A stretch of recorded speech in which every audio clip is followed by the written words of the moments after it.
These are my top 10 tips on how to take the best photos of the Singapore Changi Airport. Let's get started! Singapore Changi has been awarded the best airport in the world title 12 times. Besides being a great airport, it's also a very famous photography spot in Singapore. The main reason is its Jewel, a massive shopping mall that hosts the world's tallest indoor waterfall. During this video you will see some POV clips of me photographing it, as well as some of the photos I took when I was there. It was around December, so that's why you will see some Christmas decorations. The first tip is to check the Jewel timetable. Most people will be visiting the airport before or after their flight.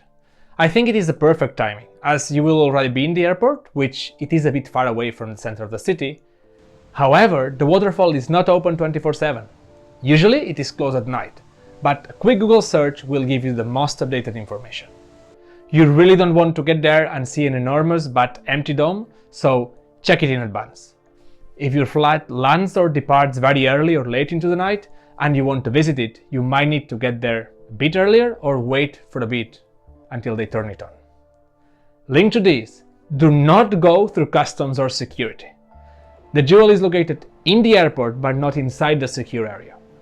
There are lots of stories online of people going through security and then looking for the Jewel, and of course once you have gone through security, there's no way back. In fact, the Jewel is a public area. You don't need to have a plane ticket to access it, and you could even visit it as a morning or afternoon trip from Singapore.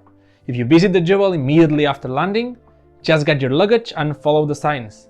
And if you go there before your flight, first visit it and then go through security. Let's move to more photography-oriented tips. Due to the opening hours, you will need to work with crowds. I usually recommend visiting tourist spots early in the morning or late into the night, but that's just not possible here. It is highly unlikely that you will be alone in the Jewel. Not only because almost 60 million people fly from and to Singapore every year, but because there are many shops and restaurants in there. As you can see, the Jewel has multiple levels. And while the internal part is green and has the waterfall and all the lush nature, the walls are actually a massive shopping mall. Be prepared. And moving to the next tip, be patient. Not only because of the people, but also, for example, for the train. One of the most famous Singapore Changi photos is the one with the waterfall and the train that connects Terminal 2 and Terminal 3 cruising through the Jewel. You might need to be patient to get the photo you are looking for. And with that, my next tip is not to rush your visit to the Jewel. Give yourself enough time to explore it. I spent almost an hour and 30 minutes and I left because I had to catch my flight.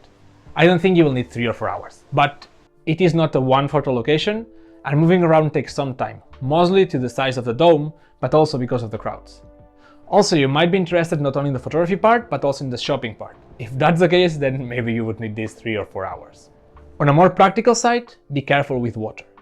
Being such a massive waterfall, your lenses will most likely get wet. As you can see in the video, the GoPro got wet and I had to wipe my lenses a couple of times, especially when standing next to the waterfall. If your camera body or lenses are not sealed, it might be worth taking some distance or at least being careful and keeping this in mind. It is very difficult to take different photos of the Jewel. The space is limited and everyone is taking the exact same photos. To take different ones, you might need to do different things. Linked to this, I have 3 specific tips for taking unique photos in the Jewel. The first one is to look into the details. The typical image of the waterfall is actually quite easy to get, but zooming in a bit or framing it differently can lead to less common photos. The second one is to not photograph the waterfall. It is the main attraction and it is worth it, but not the only one you will find in the airport. I really enjoyed photographing some of the colorful flowers, and as in any other place, there are some hidden photo opportunities like this corridor. However, to access most of the hidden attractions like this corridor, and this is my third tip on how to get different photos, you might need to pay. And although it can be a controversial opinion, I actually think it can be worth it. Access to the Jewel is free, but the upper level of the Jewel hosts the MasterCard Canopy Bridge and the Canopy Park. Up there, not only is much less crowded, because there's a paywall, but there are different views and less common photo opportunities. I paid for the bridge and I'm not 100% sure if it was worth it, but for the Canopy Park, for sure. You can get your ticket up there or online, and I paid 14 Singaporean dollars, so that's around $10 or 9 euros. And linked to this, my 10th and final tip is to play with height.